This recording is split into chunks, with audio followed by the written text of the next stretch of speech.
সালমান শাহর মৃত্যুর পর বিনোদন ম্যাগাজিনে ওই সময়ে বেশ কয়েকটি ছবি ছাপা হয়েছিল।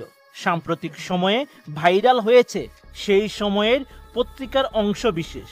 এর মধ্যে দেখা যায় অভিনেতা ডনের সঙ্গে স্পষ্ট করে সামিরার একটি ছবি, যেখানে ডন বসে আছেন এক পাশে আর সামিরা অন্য পাশে বসে ম্যাগাজিন পড়ছে। আরও একটি ছবিতে ডনকে দেখা গেছে অন্তরঙ্গ অবস্থায় একজন নারীর সঙ্গে। নানা সময়ই দাবি করা হয়েছে এটিও সামিরার ছবি।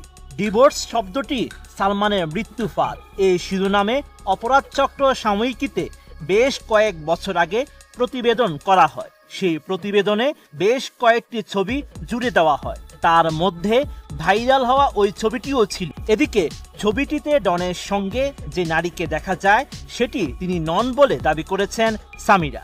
এই বিষয়ে তিনি জানান, এটা আশা ভালোবাসা নামে একটি সিনেমার শুটিং চলাকালীন তোলা।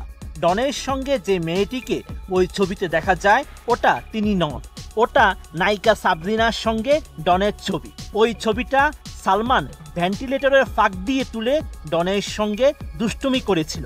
এরপর ডন ওই ছবি নেয়ার জন্য সালমানের পেছনে 3 দিন ঘুরেছিল।